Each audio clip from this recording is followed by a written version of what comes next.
Welcome to Now Stock Trades. I don't know if you guys can hear me. Hopefully you can. I got a little stash here going on.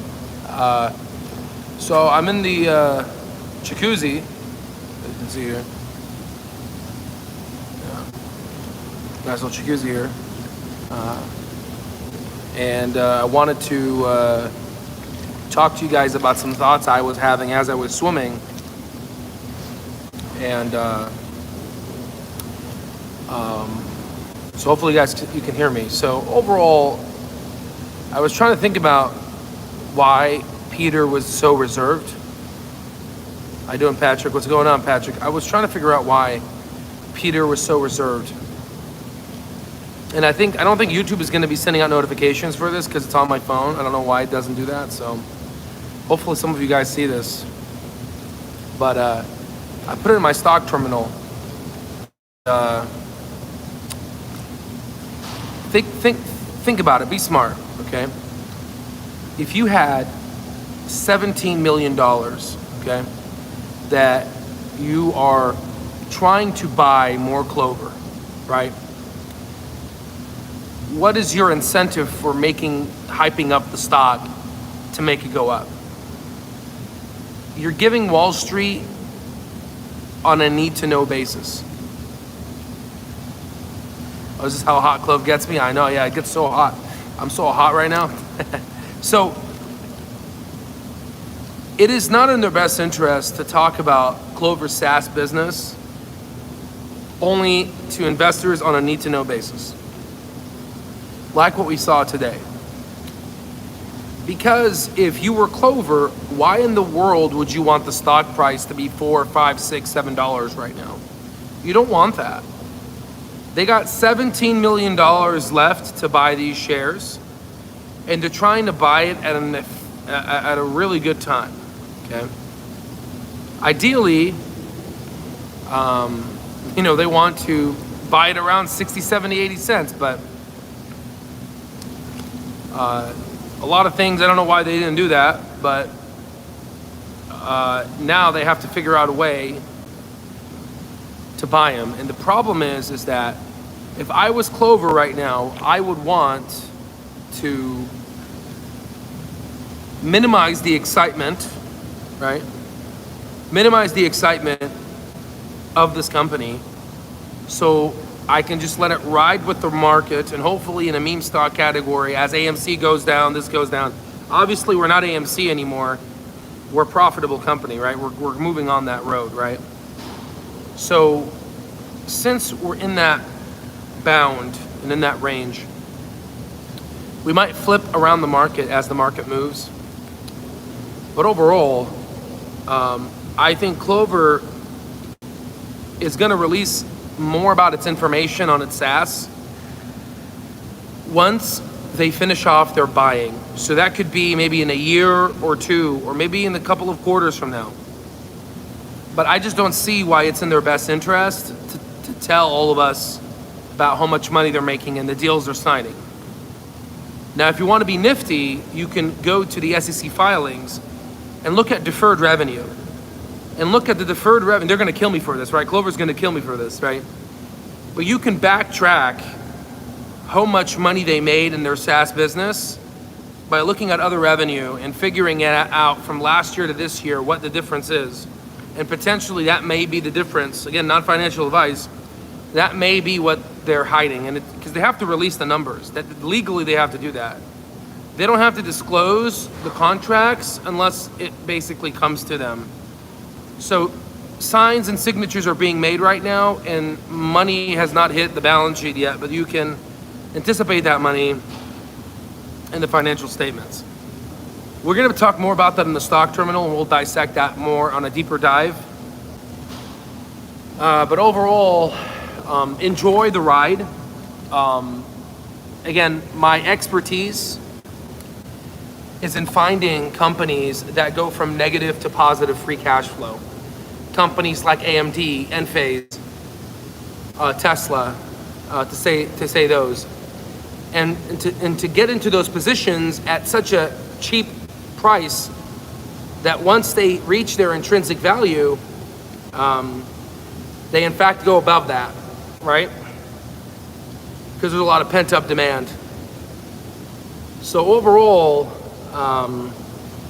this is pretty cool, because if you look at the history of the stock market and the history of these negative to positive free cash flow companies, there hasn't been a documentation online such as YouTube where you find someone documenting the progress and actually calculating the value from an educational perspective.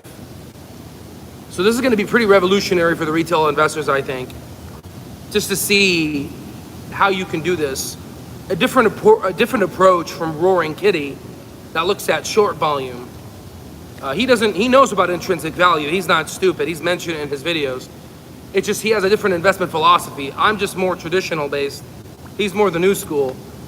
Old school wise, this is pretty much how you do it, right? Now in terms of SoFi, we got to go ahead and reanalyze that. But I called SoFi out last year, and we went up over 100%. But I didn't call it out this year. I said we got to kind of wait it around, because it did hit its intrinsics.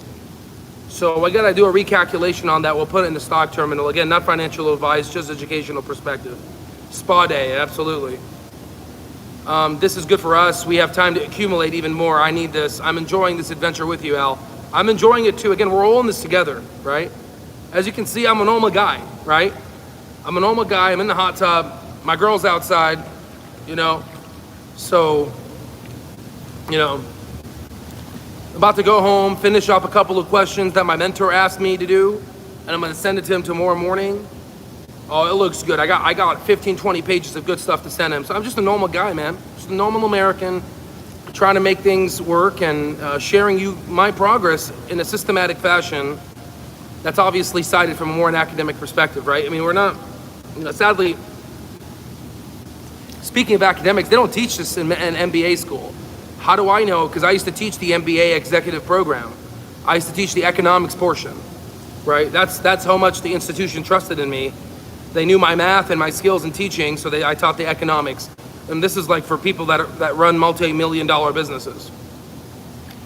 So I'm very happy where we're at right now. We're in a good position. As Patrick said, just a homeless guy, formerly homeless guy, before I get in trouble, right? Teaching intrinsic value, right? So it's looking pretty good. It's looking pretty good. Very excited what we've done. We'll do the calculations on SoFi within our stock terminal and mastering stock market course. Again, just for educational perspective, right? But you see the analysis, right? There's no hype, right? So, all in all, it was great. Just kind of sharing this spa day with you. As you can see, you guys matter a lot to me, right? I mean, I'm here trying to relax, and I think about you guys, and I was like, wait a minute. Like, why would they want the stock price to go up? I don't want the stock price to go up, right? It's great, so I can buy more shares. I mean, I'm going to have to, because I'm going to have to break my rule now of it composing 30% of my portfolio. I'm going to have to break that goddamn rule now. Because it's going to, anyway, as it goes up, it's going to compose more percent of my portfolio, right? And since now it's on the gap basis profitable, it's looking pretty good, right? If Clover goes like your live stream viewers, we're going to make 200% soon. You are a growing man. Hell yeah, man. And again, we put God first.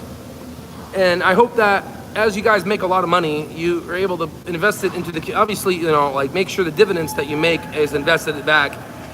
But try to invest it, try to give some back, and try to, extend the good energy. Because we need good energy, man. We need good energy. There's a lot of hate in the world. People hate black people. People hate Jewish people. People hate gay people. So much hate in the world. People hate Mexicans. People hate Chinese people. People hate Arabs. I mean, there's hate everywhere. And it's like, come on now, we're all human. So let's try to spread the love, and let's make a lot of money together. Because I'm a Republican in here, but a Democrat in my heart. And sometimes these mix up a little bit, mostly the Democrats side, right? But that's what we do. As what Mr. Dre here, Dr. Dre is saying, God first. That's it. That's it, right?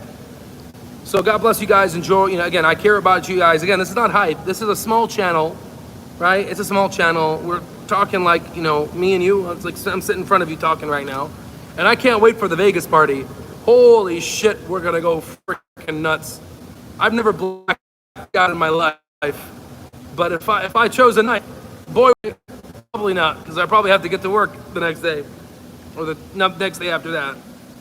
I don't drink alcohol, but when I do, it's usually on a trip or something, you know. So I can't wait till it's usually watered down because I can't handle alcohol. My face turns red, but you know, I'll take an aspirin. But we're about to go hardcore in Vegas. We're about to go so hardcore. They're gonna look at us. They're gonna be like, who are they? Those are retail traders. Ladies and gentlemen, God bless you guys. I'm gonna see I don't know how to exit this one. It's been a while since I made a live on my phone. How do I exit this? Oh, right here, okay.